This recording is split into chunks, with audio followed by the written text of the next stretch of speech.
Water.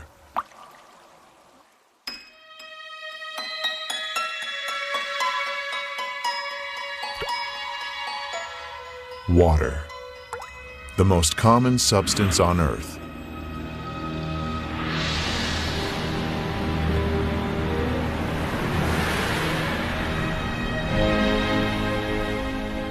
It is with us every moment of our lives.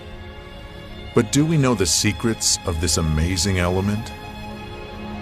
Where did it come from? Who bestowed water on our planet? And why? The only such planet in the universe. Perhaps only water itself knows the answers to these questions. There is just as much water on Earth today as there was when everything began. When the world was born and acquired the shape and sensations we know so well.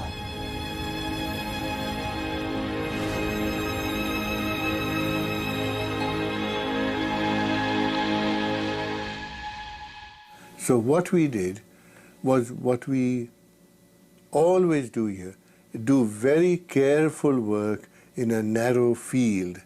So we said, let us focus on water, but we will look at it from many angles. In the Holy Scripture, water is more than simply a physical substance. It is a certain concept, and that concept is connected in a special way with the idea of life.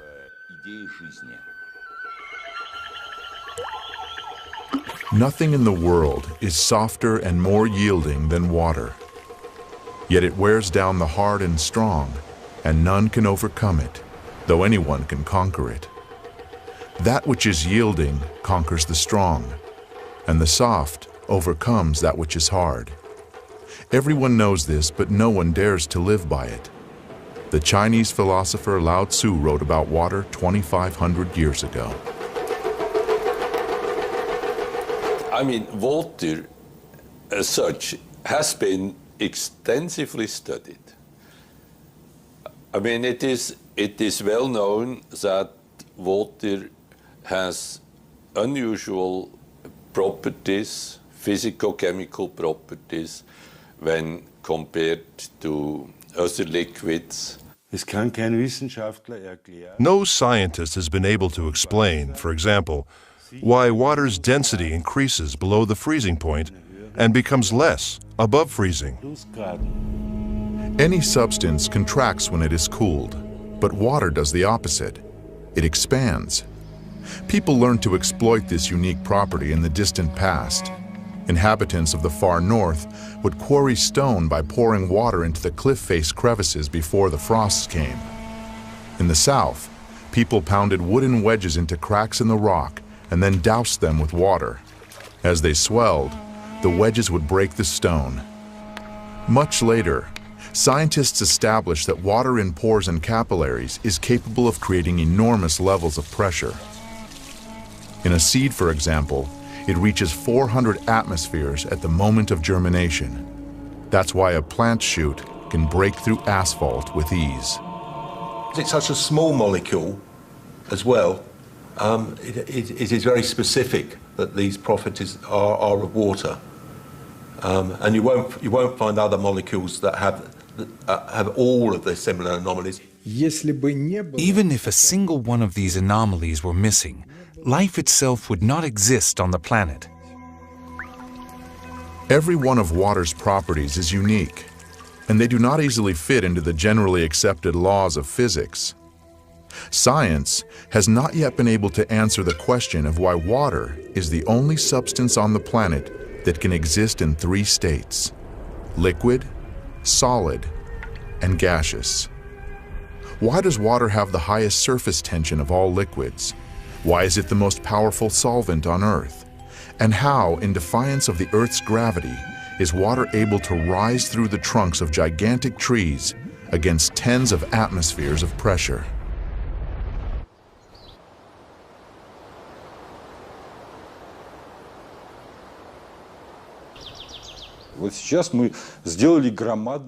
We have taken a great step forward. We have really understood that we know almost nothing about water. Therefore, it is a great step because this realization is followed by the desire to find something out. Southeast Asia. The year is 1956. The place is a secret military laboratory for developing and producing weapons of mass destruction. Work has been underway here for several years on a powerful new generation of bacteriological weapon. The scientists are discussing what properties this weapon should have at one of their protracted secret meetings. Suddenly, the session breaks off. All of the participants are taken to the hospital with symptoms of severe food poisoning. An investigation into what happened quickly hits a dead end. The scientists had consumed nothing except water from the carafes on their table. The water was tested. No harmful additives were found. Its chemical composition was H2O, and that's what the report said: poisoning caused by ordinary water.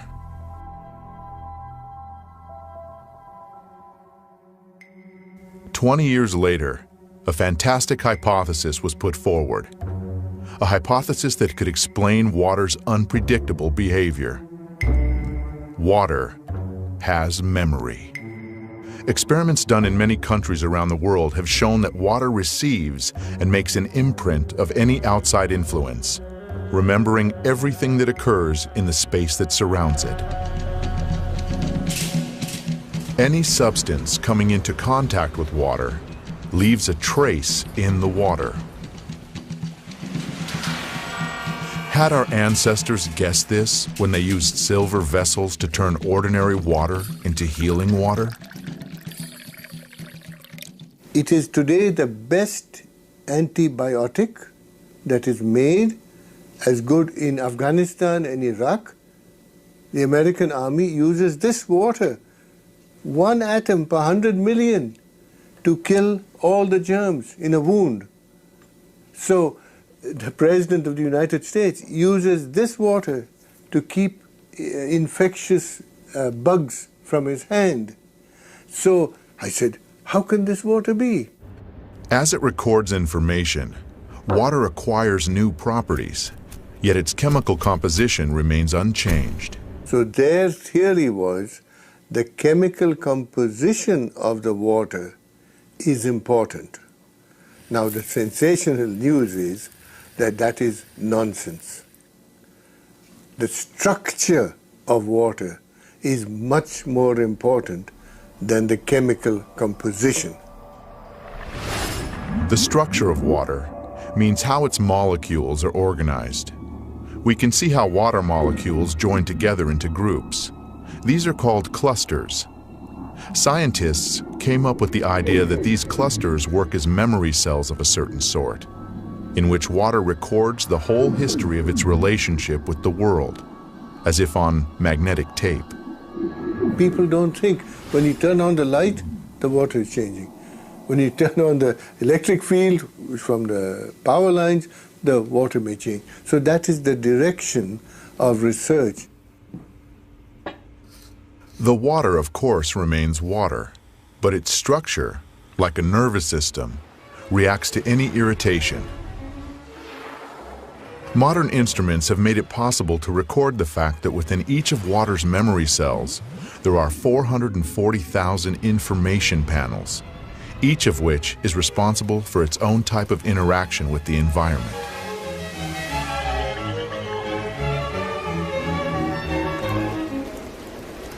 If you consider a cluster as a group of specific molecules,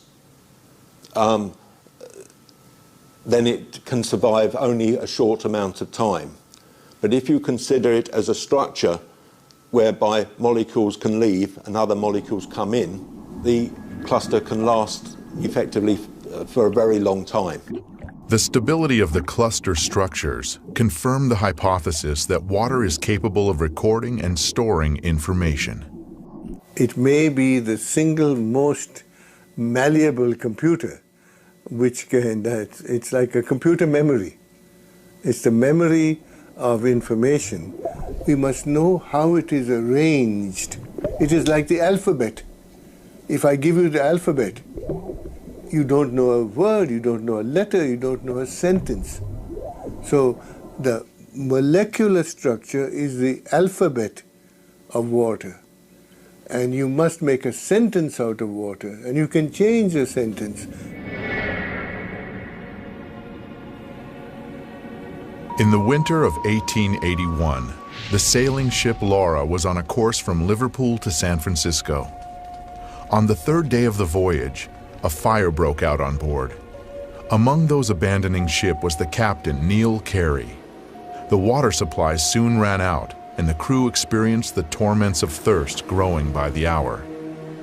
Later, when they reached shore safely after 3 terrible weeks adrift at sea, the captain, a man with a very level-headed attitude towards events, described what had saved them. "We were dreaming of fresh water," he said.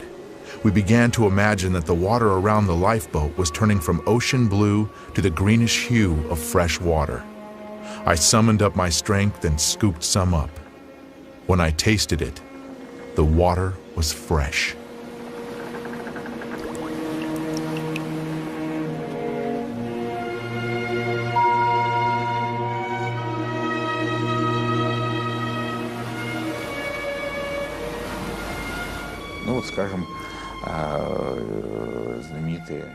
Well, take a famous event, when Jesus Christ turned water into wine.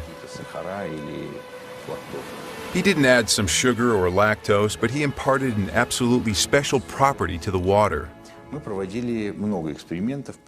We have carried out many experiments on the effect that quite diverse factors have on samples of water. Magnetic fields, electrical fields, various objects, and also including a human presence and human emotions. And it became clear that positive and negative human emotions are the strongest element of influence.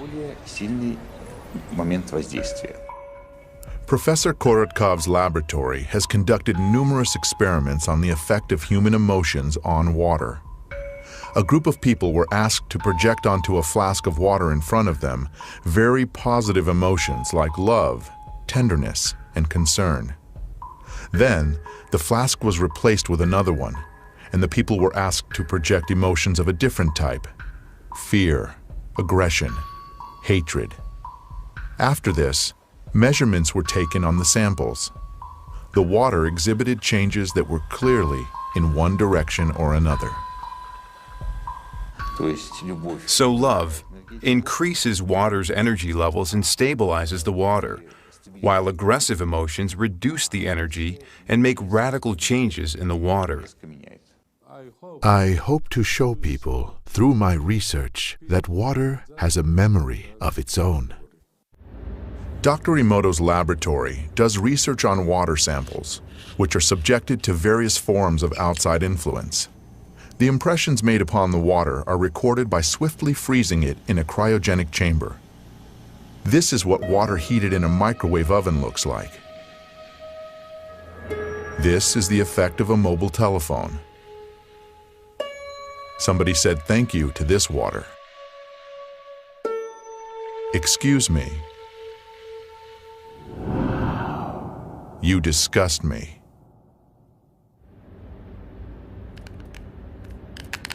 With modern technology, it is possible to structurize water artificially. When seeds were grown under laboratory conditions using this kind of water, the soy sprouts had 6 times greater photon radiation than when ordinary water was used. Using structurized water makes vegetables ripen faster and increases the amount of useful microelements and vegetable proteins several-fold.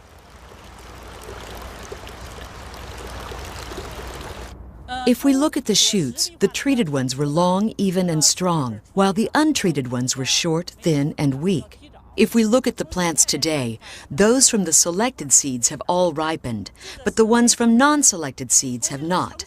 We have to say that using structurized water really does affect the growth of vegetables and fruits. For the purposes of irrigation, 20% less of this type of water is needed than when using ordinary water. No fertilizer was added to the soil or the water. The chemical composition remained the same, H2O. The only thing that had changed was its structure. At the present time, scientists can answer the question of how this happens, but science does not yet have an answer to the question of why. Depending on age, a human being is made up of 70 to 90% water. An adult drinks approximately 2.5 liters of water each day in order to sustain his normal life functions. Another 1.5 liters is absorbed through the skin during bathing or showering. Water makes a long and difficult journey before arriving in our homes. It used to be common knowledge that a settlement could only occur where there was a natural source of water. Today, whether or not there is water in a place is of no importance, because we transport water for thousands of miles using high pressure.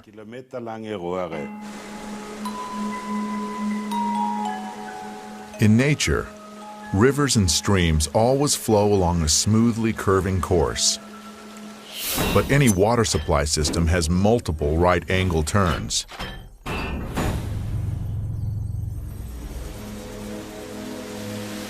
The natural structure of the water breaks down more and more with each such turn. Water from a water supply system which flows into our homes through pipes has various forms, crystals of various forms, but they are all deformed. That is, it may look like this. It can look like this or have these crystals in many other arrangements, but you won't see any symmetry or beauty.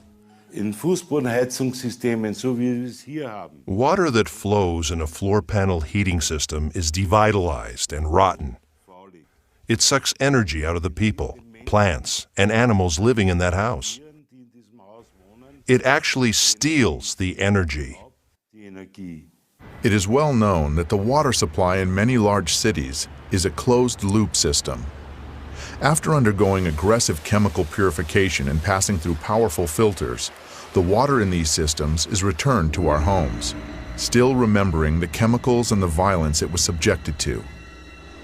Even stronger, however, is the informational pollution that the water accumulates as it flows down miles of long pipes through thousands and thousands of houses and apartments.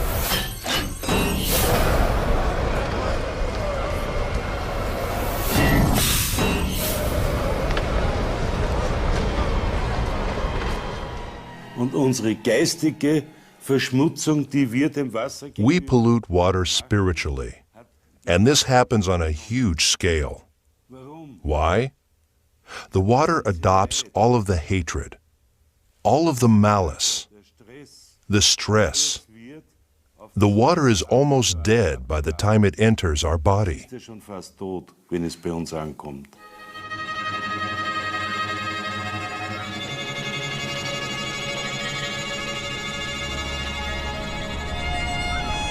Our Earth is a gigantic container of water in which all forms of life arose, and every living thing is itself essentially a container of water.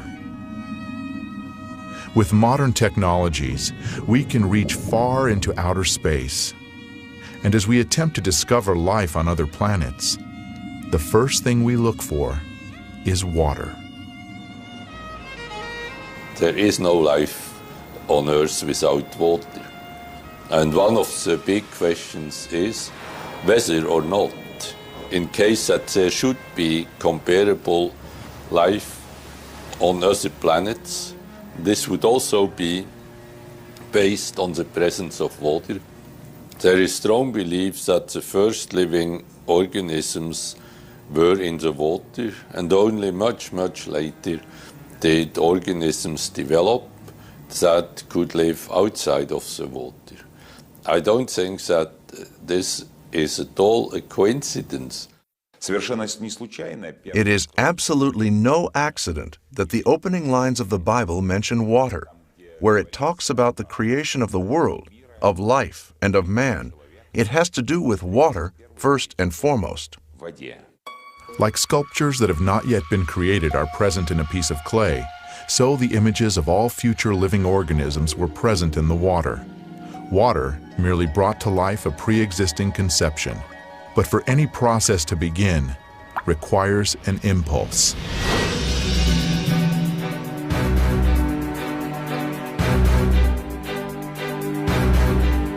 Wise men of ancient times believed that the impulse for life to arise was a primordial divine spark. This spark imprinted in the water the sequence of future development. The entire course of evolution provides evidence of this. Every species of living being, from the simplest bacteria to mammals, strove to achieve its own perfection.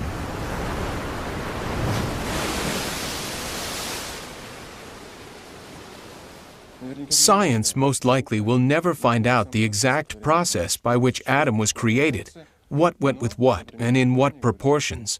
But the Quran, for example, says that water played a part in this by the will of God. I think that scientists should look more closely at how water interacts with their molecules. At a molecular level, it creates the structure of DNA. We wouldn't have the DNA helix without water. It creates the structure of proteins, so our bodies wouldn't work without the water. Every seed, every embryo begins its life exclusively in water. Amniotic fluid plays a role in the embryo's development and preservation. It is the surrounding water, like a universal computer, that reveals any biological program, and thus water is also the only thing that can change it. The preacher wrote long ago, "Is there anything whereof it may be said, See, this is new? It hath been already of old time, which was before us. And Jacob took him rods of green poplar, and of the hazel and chestnut tree, and pilled white strakes in them, and made the white appear which was in the rods. And he set the rods which he had pilled before the flocks, in the gutters, in the watering troughs where the flocks came to drink, and the flocks conceived before the rods, and brought forth cattle, ring-straked, speckled, and spotted." We subjected water to super-weak magnetic field impulses. These fields are tens of thousands of times weaker than the Earth's natural magnetic field. That means they are negligibly small from the standpoint of modern science. Fish were introduced into water that had been treated in this way, and the fish soon produced an unusual hatch of small fry. They differed radically from other fish to which they were related, though they looked as much alike as twins.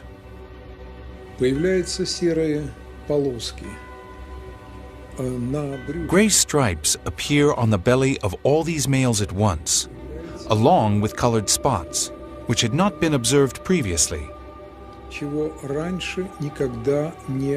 These are called phenotype changes, and it is of fundamental importance that these changes appear not just in some of the treated fish, but in all of them at the same time. And these phenotype changes that we caused are not a hypothesis. They occurred in practice. The experiment resulted in changes not only in the outward appearance of the fish, but also in their behavior. They began to react to outside stimuli in the same way. It was as if the whole school had acquired a collective mind.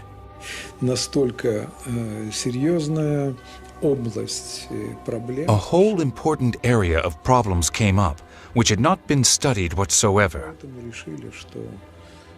Therefore, it was decided that it would suffice to establish even just the fact that behavior could change the form of animals using only water, which fact, in and of itself, is very significant. If water has such a strong effect, that is, we shouldn't make it public without thoroughly studying this.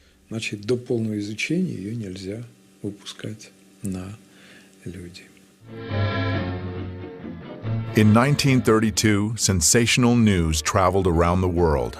The American physicists Harold Urey and Albert Osborne had discovered that, in addition to ordinary water, heavy water also exists in nature. Deuterium-2O.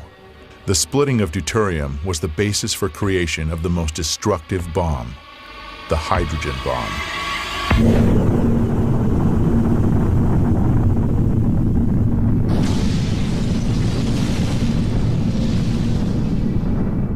Now, everybody knows very well what radioactive radiation can cause, but it turns out that there are other even more awesome effects. Rather more horrific is the change in the structure of water, covering huge areas, thousands of miles larger than the nuclear weapons testing grounds. It made no difference where the test was carried out, in the atmosphere, on the ground, or underground. Colossal changes occur in the water, and the water's memory changes, and people drink that water. Animals drink it, and suddenly terrible changes take place.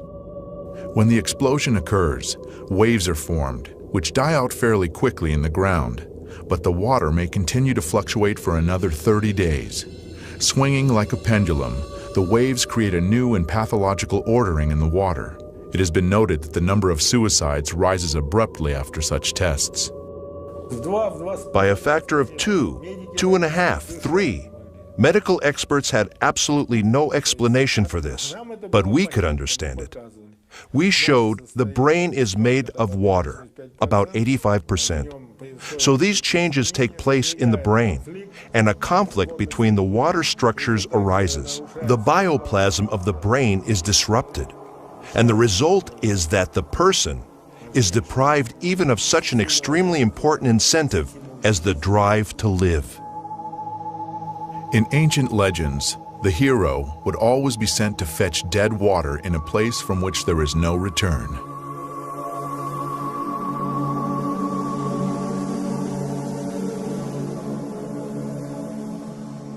According to tradition, the only sea on earth in which there is no life came into existence where the destroyed cities Sodom and Gomorrah had been located, the Dead Sea.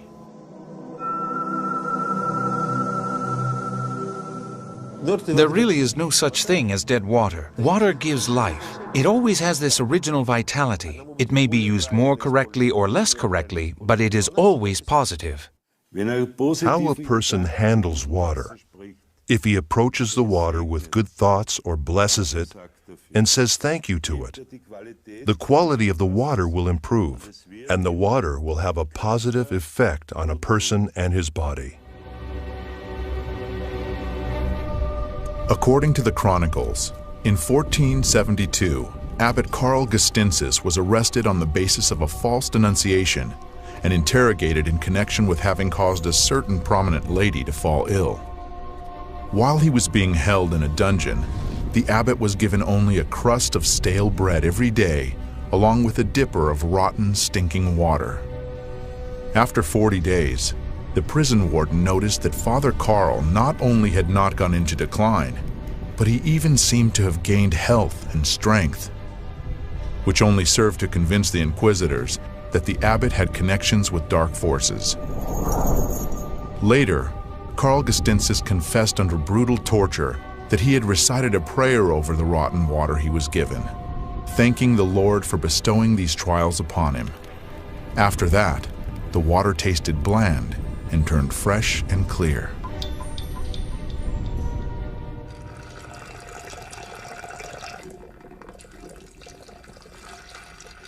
We have 2 containers of emulsified crude oil, which is a byproduct of oil production, a stable combination of water and oil, which remain bound in this state for years. The test sample is irradiated. The element will treat one container for 7 days, making the water molecules lessen their contact with the oil molecules. After 4 days, we compare the test sample and the control. The water has separated from the oil. At the boundary between the water and oil phases, there are crater-like formations. This means that the separation process is continuing. The fields we use to influence the water are comparable in intensity with the electromagnetic field of the human heart. On the 7th day of treatment, the experiment is finished. The water has completely separated from the oil.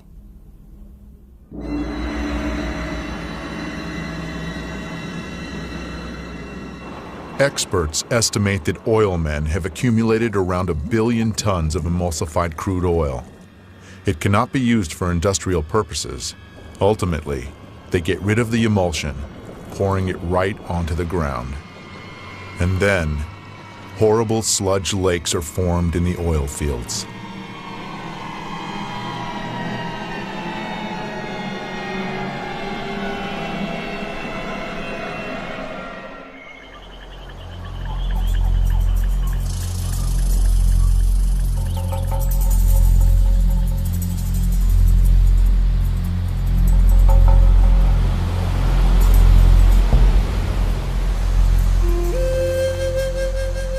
In the language of the Pemon Indian tribe in Venezuela, Roraima is translated as the mother of all waters.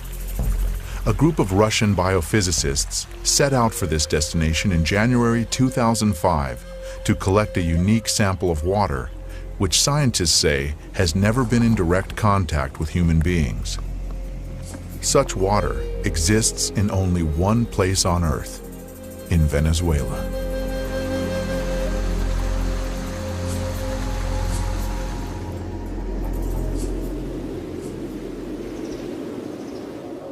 According to one hypothesis, a continent called Gondwana existed in the southern hemisphere during the Paleozoic era.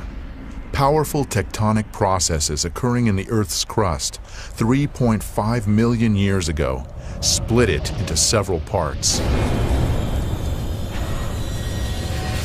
As a result of these changes, some segments of the continent sank, while those resting on granite substrates remained at their previous level. Elevated plateaus were formed, which the Indians called tepuis, meaning pillars. Roraima is the largest of them.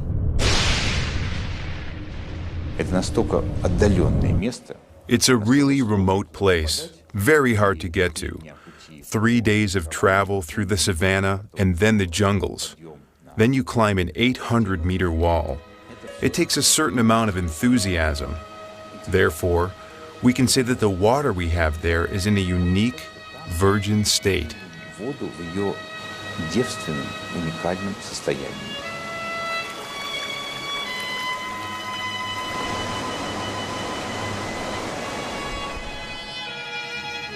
There is always a large cloud over Roraima. As evening approaches, a light haze appears. When the moon comes out from behind the mountains, the mist begins to glow with an even blue light. And in that light, it is visible how fine droplets of moisture are hanging in the still air. The slightest breath of a breeze, and this watery dust forms into drops. This is the origin of the rain, which rushes down in countless waterfalls.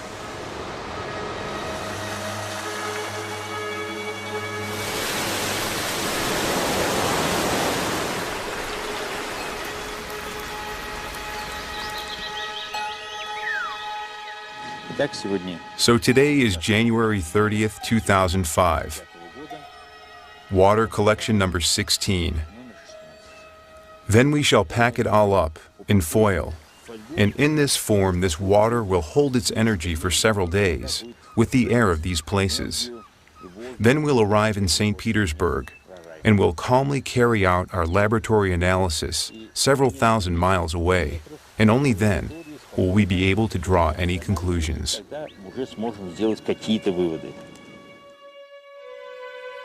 Professor Korotkov's laboratory has developed an instrument that can determine the energetics of water. It works on the basis of the Kirlian effect. Everything that enters a strong electromagnetic field begins to emit light. The greater energy the object possesses, the brighter it shines. The water from Venezuela was compared with ordinary drinking water. We can say that this water is not double, not triple, but it is 40,000 times more active. So these are really two fundamentally different substances. And water of this type, this water, which immediately activates the body, it activates the whole system. That's why there, where the Indians, despite the deprivation in which they live very long lives and are very happy. They absolutely do not want civilization to come to them.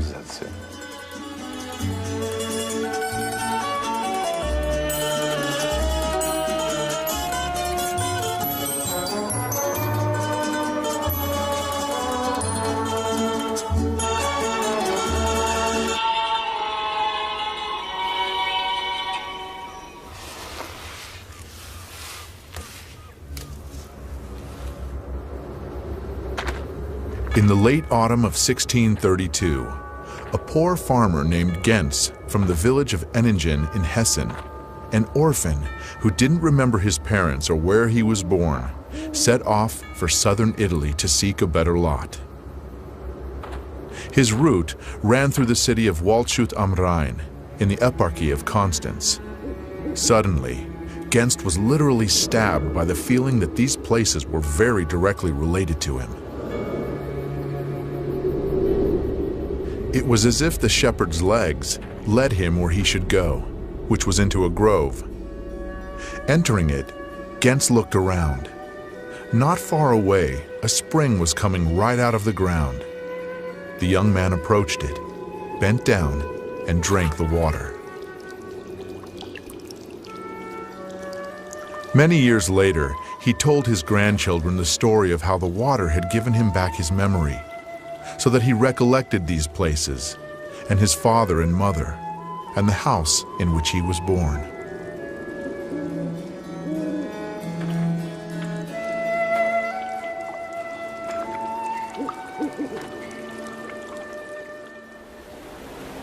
Modern science maintains that the water structure of each person's body is identical to the structure of the water in the place where they were born. Therefore, our internal connection to our place of birth is preserved throughout our life. And that means that the concept of homeland has not only a lofty poetical meaning, but also a quite specific physical content.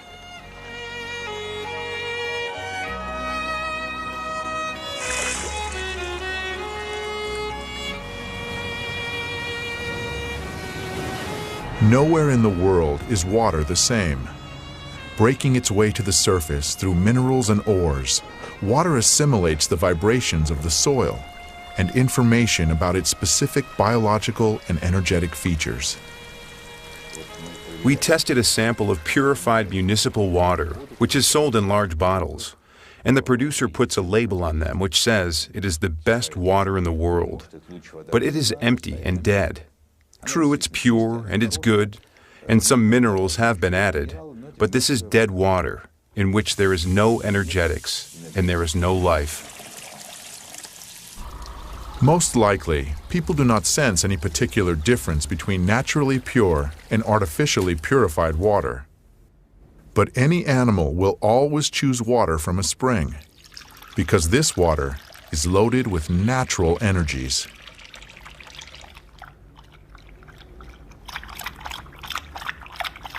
Not long ago, yet another unique property of natural water was discovered.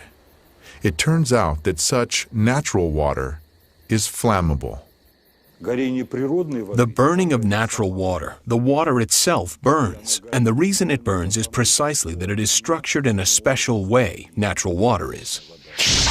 Burning, in rigorous scientific terms, is a process of oxidation in which heat and light are given off. In the case of water, it burns at the temperature of the environment, and the light emitted can be recorded using super-sensitive instruments. In burning, you have oxygen being continuously activated, and some organic matter is continuously burning. So the burning of water is a process that happens over an extended period of time, because if it were a process that happened more quickly, then it would have already burned up all the water on Earth. On June 30th, 1940, a note was tossed into the Soviet embassy in Germany. Its author requested to be contacted immediately. "If this does not happen, my work with Heydrich will go to waste," wrote Agent Willy Lechman, codenamed Breitenbach. He hastened to report on secret testing facilities and work being done on making synthetic gasoline from brown coal using water. Back in 1913, Kaiser Wilhelm had ordered Franz Fischer, a leading chemist, to make sure Germany had liquid fuel supplies. Not having its own oil could put Germany in a weak position in the impending war. By 1941, German scientists had succeeded in obtaining fuel by hydrogenating coal. This fuel, however, was 10 to 12 times more expensive than natural fuel refined from oil, and it was of such poor quality that it badly damaged the military vehicles in which it was used. After the war, these efforts to produce fuel using water were abandoned as futile.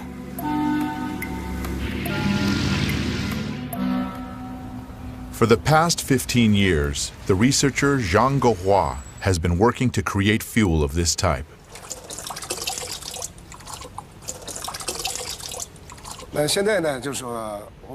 Now we shall demonstrate for everyone the process of preparing emulsified diesel fuel and show its two aspects. One aspect is increased energy, and the other is reduction of exhaust gases. This is fuel taken from an automobile. Structurized water.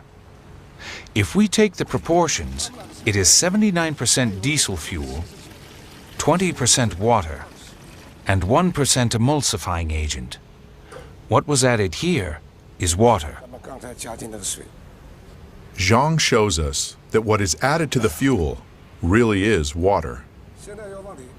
Now we shall add the 1% emulsifying agent. An emulsified solution resembling milk forms immediately. We pour the emulsified fuel into the car and use it for propulsion. Measured over the long term, there was a 5% increase in power, with over 20% fuel economy. Our government views this as very important.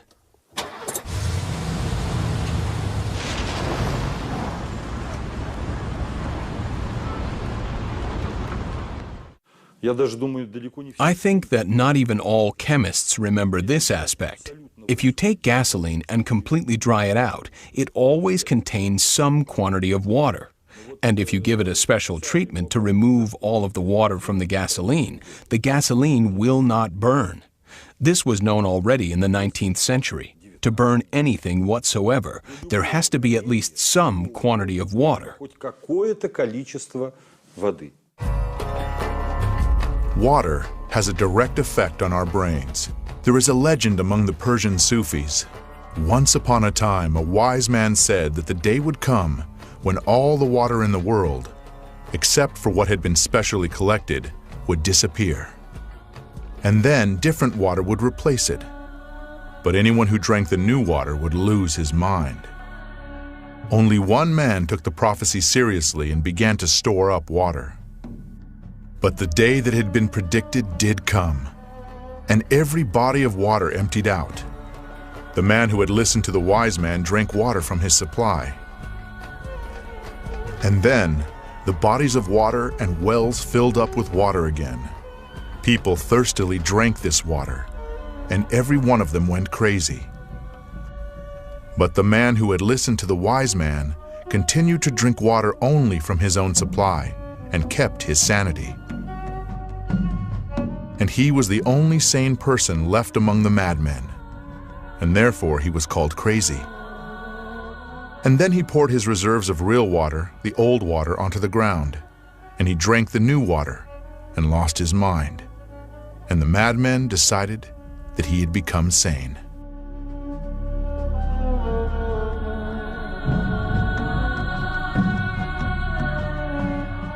A major part of our brains are water.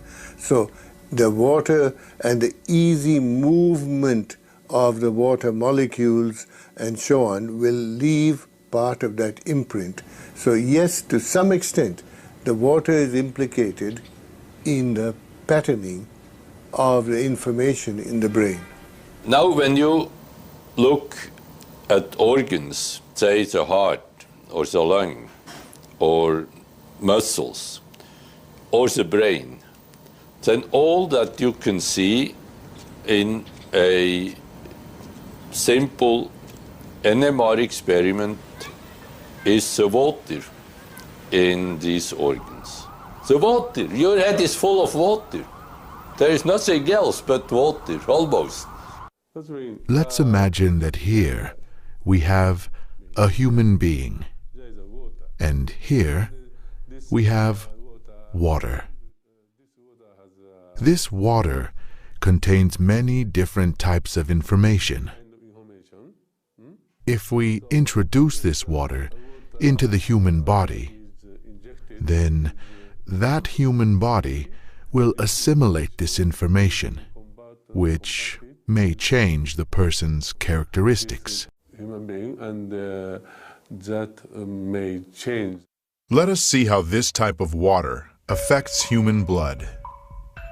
The doctor is drawing blood from a patient's finger. Using a special microscope, we shall be able to see the condition of her body from this drop.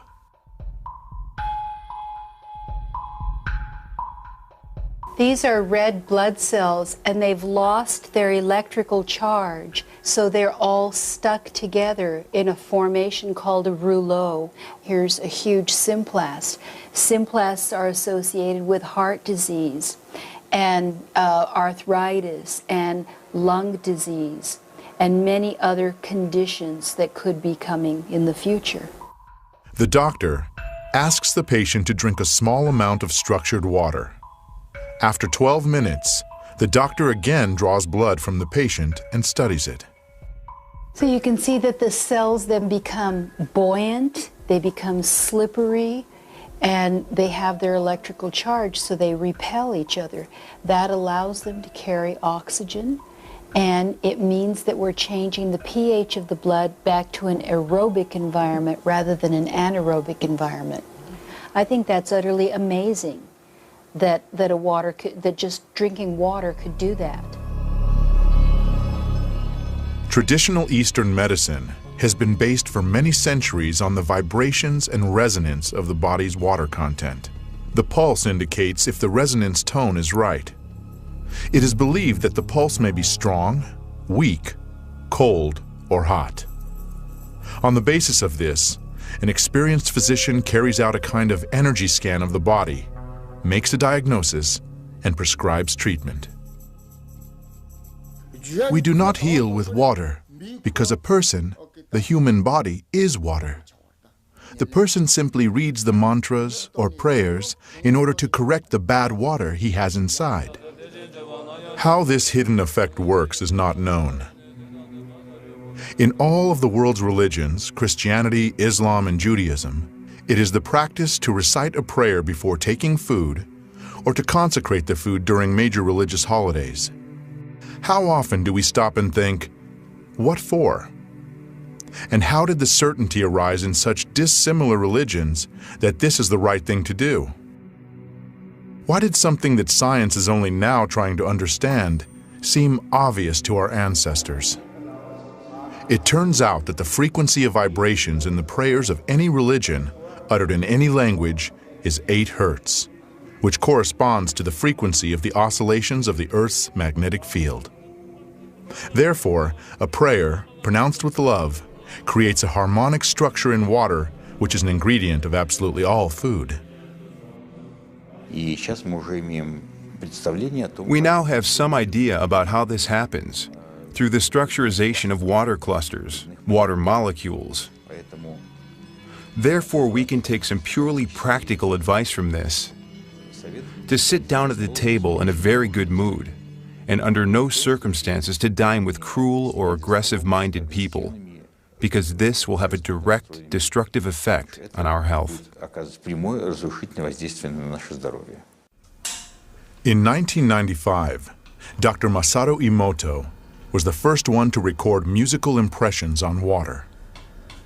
In Dr. Emoto's laboratory, they presented water with different types of music, after which they froze the water and then under the microscope could clearly see the crystals that the water had formed.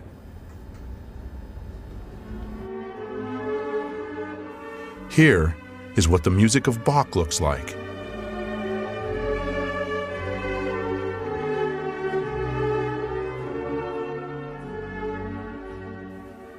Mozart.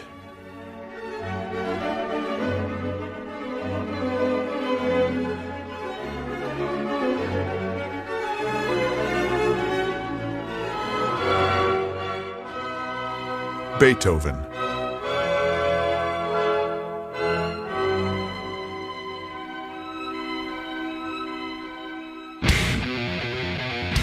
Heavy rock.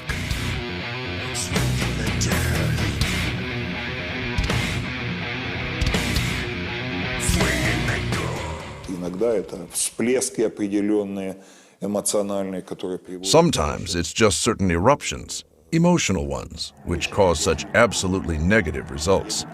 I can't recall a case in which such a negative spewing out of emotions as this happened at a classical music concert.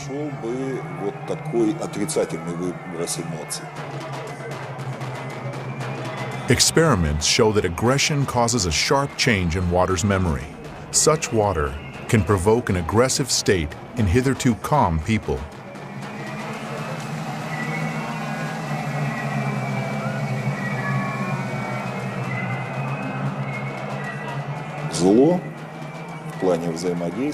Strange as it might seem, evil interacts more easily and simply.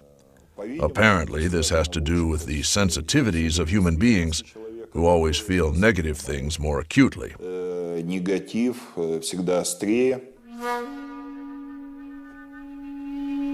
Dr. Emoto conducted another groundbreaking experiment. He placed rice into 3 glass beakers and covered it with water. And then every day for a month he said thank you to one beaker. You're an idiot to the second. And the third one he completely ignored.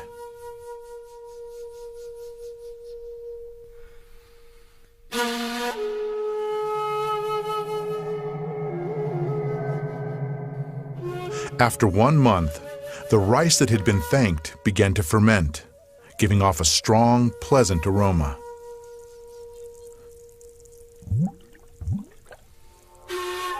The rice in the second beaker turned black. And the rice that was ignored began to rot. Dr. Emoto feels that this experiment provides an important lesson, especially with regard to how we treat children. We should take care of them, give them attention, and converse with them. Indifference does the greatest harm. It may not always be easy to do, and almost always it takes practice.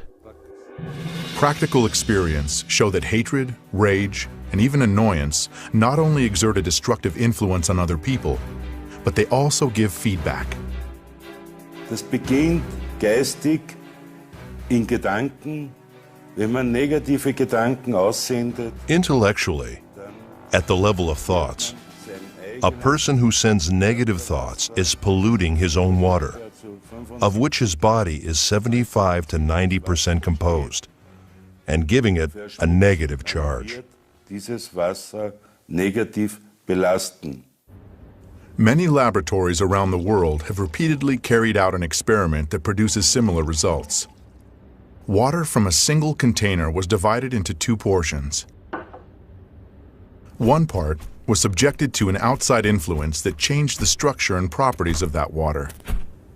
The water in the second flask acquired the same structure and the same properties after a certain period of time, even if the 2 portions of water were a significant distance removed from each other. The water has a very important photographic memory, we can say that, and also you can imprint it with very subtle energies, even from 10,000 kilometers. Does that mean that remote communication occurs between human beings, who are essentially structures composed of water?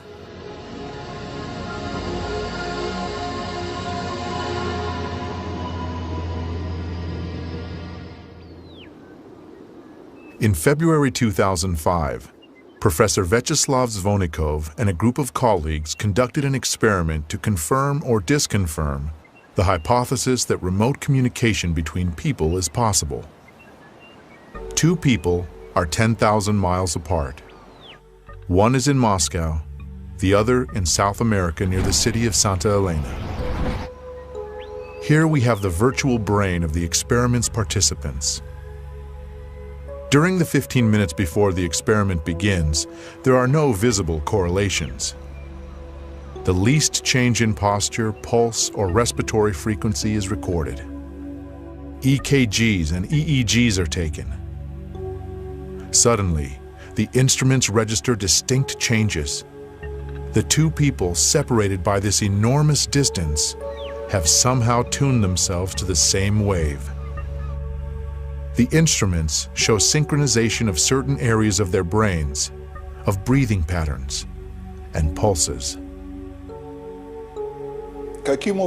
How can this be explained? We don't yet have any answers to that question. So far, this is a scientific mystery. There is a hypothesis that the body's liquids play a part in this.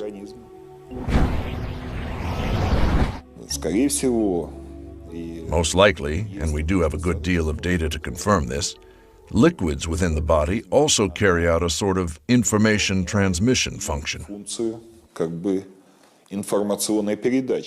So therefore, our actions every day is very important. And our actions are related to nature, to the whole cosmos. So what one does doesn't just affect themselves, it affects other people and it affects the whole universe. We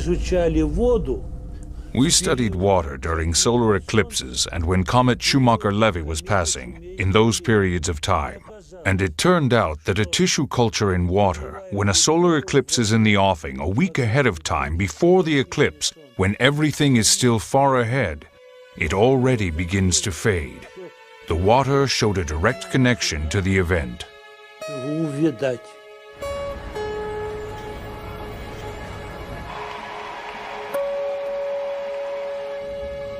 The system of the universe exists as a single, perfect organism.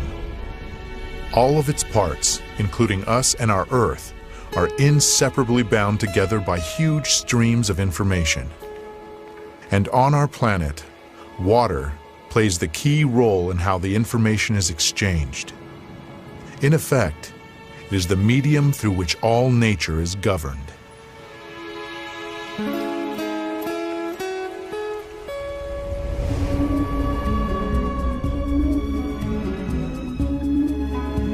The Chinese chronicles tell about the Taoist hermit Shang Xun, who is known to have met repeatedly with Genghis Khan for lengthy conversations.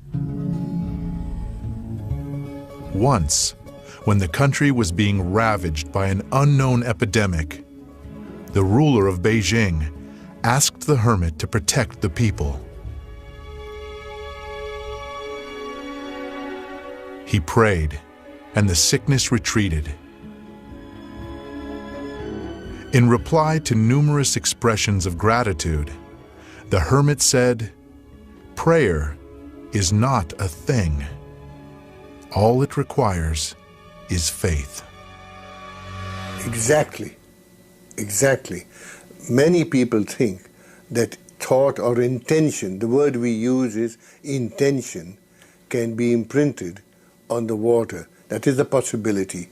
Like prayer, if you go to Lourdes, is it prayer that is imprinted on the water? The Holy Scripture contains these marvelous words, "Nothing shall be impossible to him who believes. If ye have faith as a grain of mustard seed, ye shall say unto this mountain, Remove hence to yonder place, and it shall remove." Here the mountain is just a metaphor, of course, but it helps us understand the power of faith. All of mankind's sacred books contain stories about people who were able to create miracles because of their profound spiritual knowledge. Legend tells us that the sea parted before Moses because of his unflinching faith that the Lord would not abandon his people.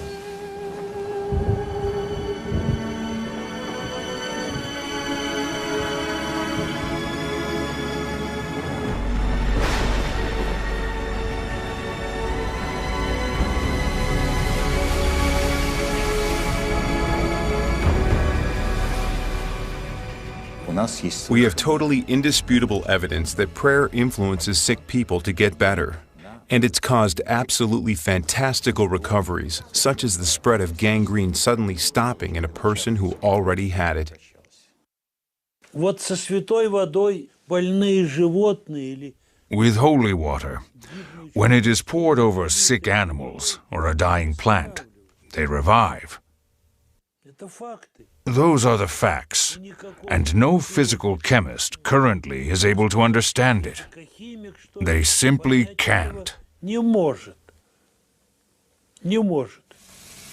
January the 18th. It is the eve of the Orthodox Feast of the Epiphany. 2 flasks are filled with ordinary tap water. Early in the morning, one of them is set inside the church, near the vessel over which the sacrament of sanctification is to be performed. Every year on January 19th, the faithful and even non-believers hurry into churches to pick up some of the baptismal water. It is believed to possess extraordinary properties. In order to confirm or refute this, the 2 flasks were taken to the laboratory for study immediately after the service. Here, the water was frozen in a cryogenic chamber and photographed under the microscope.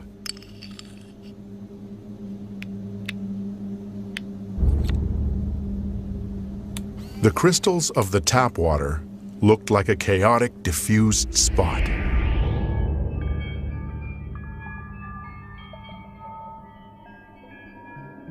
While the water that had been in the church had the rectilinear symmetrical form of a 6-pointed star.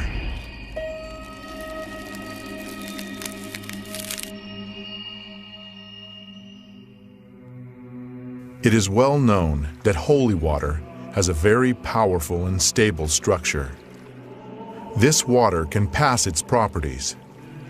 Take only 10 grams of it and dilute it in 60 liters of common water, and the whole amount will have the properties of the holy water. Perhaps scientists will tell us sometime what prayer is. Perhaps scientists will tell us sometime what happens with human nature under the influence of divine grace.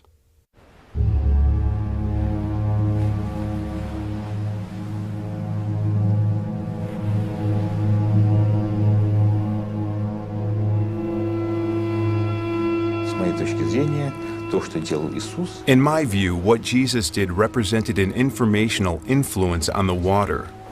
He acted with his spirituality. He acted through higher spiritual powers. And it is now quite reasonable to imagine changing water in such a way that it would become fairly firm.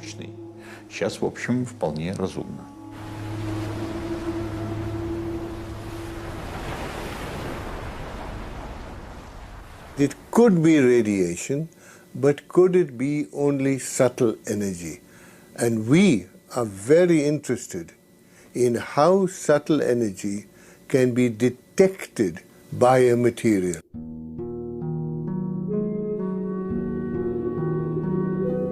In our time, everybody is sure that weather on the planet is determined by cyclones and anticyclones. We accept the weatherman's daily forecasts as inevitable. Actually, we are waiting for water to make its appearance. Evaporating and turning into whimsical clouds and towering thunderheads, it creates the architectonics of the sky. The countless shades of sunrise and sunset, the rainbows that shoot across the sky, all of them result from the refraction of light rays by the moisture in the atmosphere. Clouds carry this moisture over great distances, and it spills down as rain. Rain, hail, snow and mist, winds and storms, gales and hurricanes. All of these complex processes depend on water's mood. We try to second guess how it is going to behave, and where on the earth it will bestow its favors, and where it will unleash its wrath. The most we can do is to observe these processes from space, but only observe them. But how alluring the thought is of subjugating the weather. What a sweet bait that is for human vanity.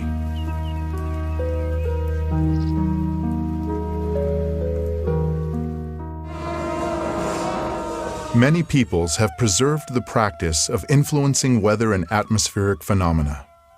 These rituals are carefully passed down, unchanged, from generation to generation.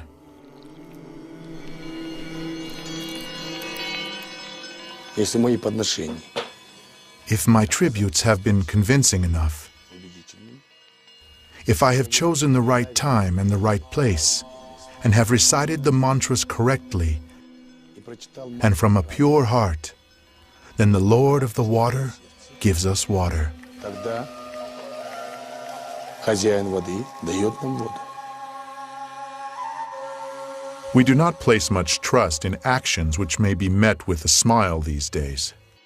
Could it be that just one human, not some huge modern laboratory with the latest technologies, but just a single person, could influence a natural process solely by the force of his desire and intentions? And there was an outdoor wedding outside a museum in Ontario. And well, we didn't bring umbrellas, but some people did. And the sky was all overcast, and the rain started to come. That was half an hour before the wedding. And it started to rain, all the umbrellas went up. And so I and two other students said, okay, let's meditate for better weather. Within a minute, an opening in the clouds came, and the sun just shone right down in this area. Only, not all over, just shone right down this area. By the summer of 1991, Israel had had no rain for 2 years. The water in the country's only freshwater lake, Lake Kinneret, had fallen 15 centimeters below the critical level. Then, 10,000 Israelis gathered at the Wailing Wall to pray for rain. On the third day, rain came down on the country in torrents. Many people explain this fact as a simple coincidence.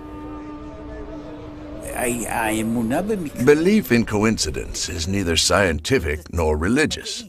From a scientific standpoint, there is scientific determinism, while from a religious standpoint, there are things that are done which have an influence on the outcome.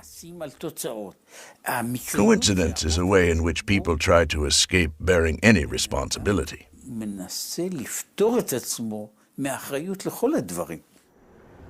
Just as the cry of a bird in the mountains can cause a powerful avalanche, or the motion of a butterfly's wing can change the weather over an entire continent, likewise, people can launch global processes solely by the power of their thought. Und das ist keine Übertreibung, sondern jeder, der sich mit Chaostheorie beschäftigt, weiß das. And that is no exaggeration. Not a single scientist who is familiar with systems theory doubts that. It is entirely a question of waiting for a moment when the system is in a state of instability. In a phase of instability, the motion of thought alone is sufficient for the system to start to change. Und es kommt zum Wechsel eines ganzen Systems.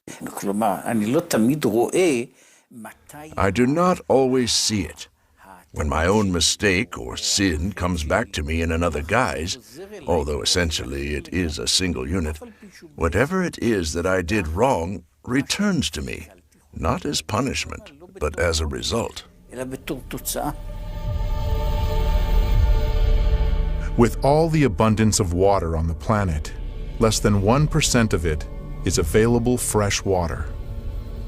This supply has been practically unchanged in the course of human history, while the population has been constantly growing. The world has never seen as many people as there are on the planet today, 6.5 billion. There would have been enough fresh water for everybody if it were not for the severe attack of the human civilization.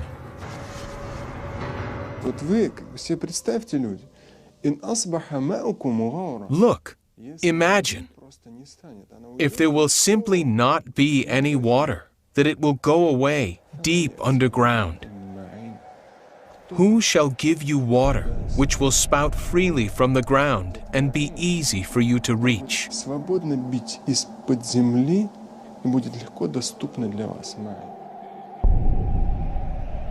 Today, more than 1 billion people of the earth lack access to safe drinking water. Over 5 million people, half of them children, die from this reason each year. This is 10 times more than perish from wars each year.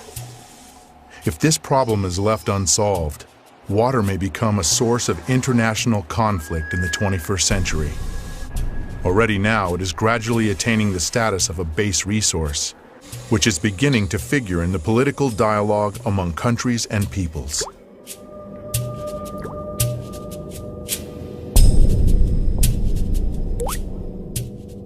See, we talk a lot about an upcoming oil crisis because we will run out of oil. But I think it is even more important that we worry about the water, that we don't run into a water crisis. According to UN data, around 10 million tons of oil annually pours into the world's oceans. Along the U.S. Atlantic coast are buried 90,000 containers of radioactive waste with 100 kilocuries of activity, while the European part has 500 kilocuries. Countries with sea access dump industrial, construction, and radioactive waste into the ocean. As it is dumped and descends through a column of water, some of the polluting substances dissolve and change not only the quality of the water, but also its memory. The ocean is also still capable of erasing these memories because of its salinity. But nonetheless, the dilution effect is there. It also needs to be discussed and studied. Because at very great levels of dilution, sometimes a memory begins to have even a stronger influence than at slight, so to speak, levels of dilution with high concentrations. We have to pay attention to this. This is a very difficult period of our planetary existence. Today, we've already plowed up all the lands possible, and we've lost 33% of our green covering and half the plankton in the ocean. So the problem might seem to be far off, but there is water everywhere. In the past year, the temperature of the cold deep-sea waters under the Gulf Stream fell by 1 degree. In the past 9 years, the rate of melting of Greenland's icebergs has tripled. In the past 30 years, the destructive force of hurricanes has doubled. The number of natural disasters is rising. In the decade from 1973 through 1982, 1,500 disasters occurred worldwide. In 1983 to 1992, there were 3,500. In 1993 to 2002, there were 6,000. 226,000 people died or disappeared during the December 2004 tsunami in Southeast Asia, while 500,000 were left homeless.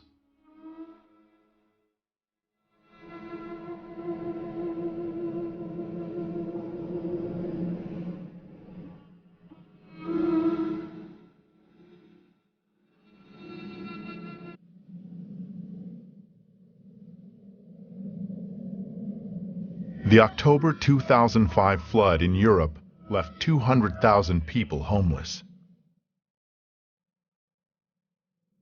Over 1,300 people died during Hurricane Katrina in August 2005. 1 million people were left homeless.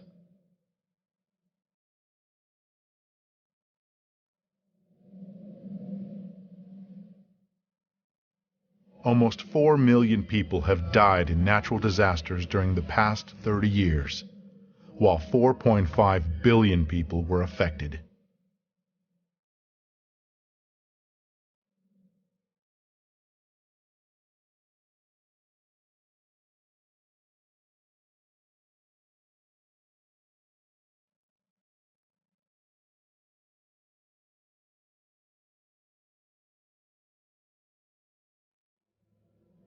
Если спросить сегодня простого человека на улице, if you ask the ordinary man on the street today whether or not man and human activity are to blame for the increased number of hurricanes on the planet and their increased destructive force, I think that every other person will say yes, this is a consequence of human activity. Это следствие человеческой деятельности. I think that what's happening in our world today all the tsunamis and the freak weather everywhere, and the terrorism and the fear that is gripping us, all of the things that are happening is a result of unhealthy individual health. And it affects the other way too. Okay, and also I think it's a resultant of water being polluted. The phenomenon of structural memory enables water to take an impression of everything that happens around it and to connect all living systems together.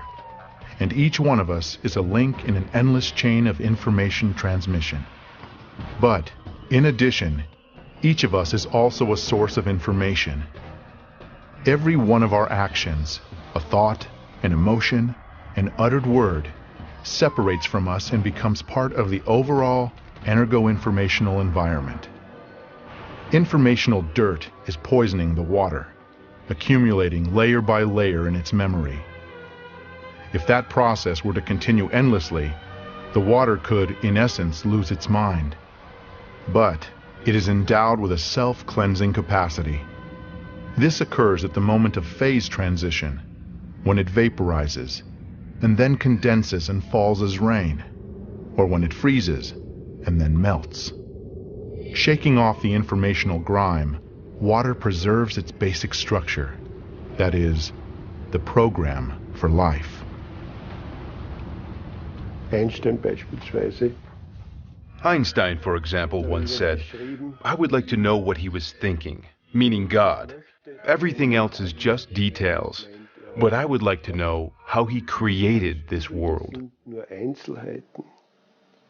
Ich möchte wissen, wie diese Welt erschaffen hat. Everything begins in water. In a certain sense, we can say that everything originates in water, and in water, everything comes to an end.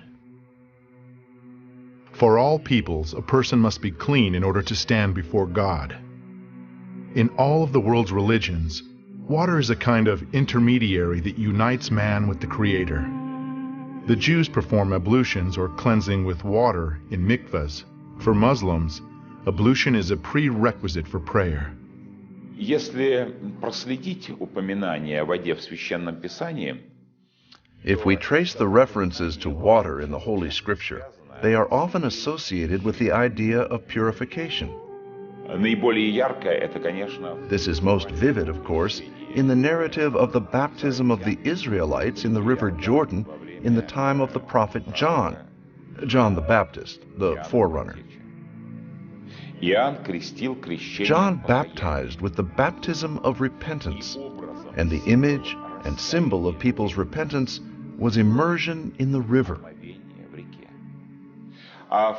In the Christian Church, there is the sacrament of baptism, because it remains ultimately hidden from us. What happens with a person at the moment of baptism? It is known that the divine energy, which in the language of the Church we call grace, descends upon the person. которую мы на церковном языке называем благодатью, снисходит на человека. There have been many wars on religious grounds in human history, but in our experiment, water reacted to individual words that had a religious content by forming beautiful crystals. This means that the conception of our nature coincides with each religion. The Christian prayer. The Buddhist prayer. The Muslim prayer. Dr. Emoto presumes that serious crimes are committed most of all in areas where people curse the most often.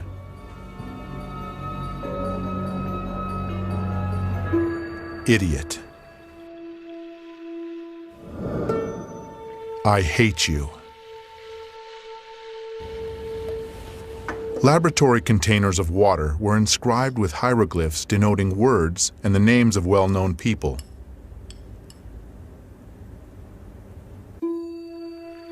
Love. Hope.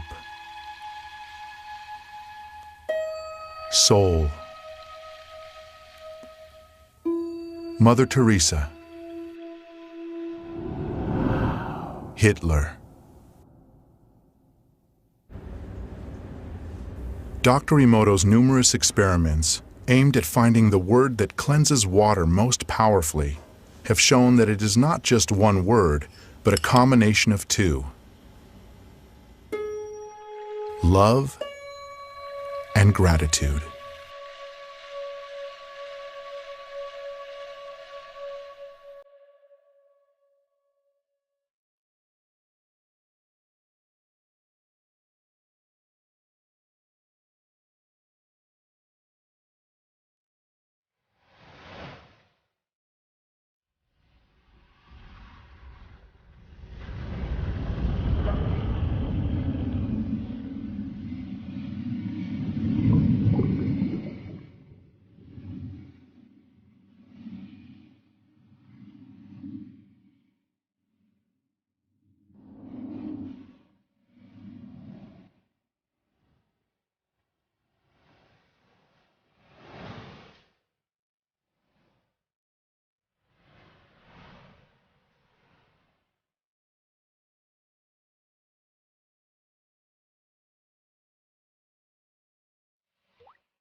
The universe was created by the Absolute, by the Source that produced all of which exists, all its material manifestations. Each of us has an element from the water of the primeval ocean. Our every word is like a water drop, a medium of thought, a source of information, and we are all here to repay the Absolute with love and gratitude.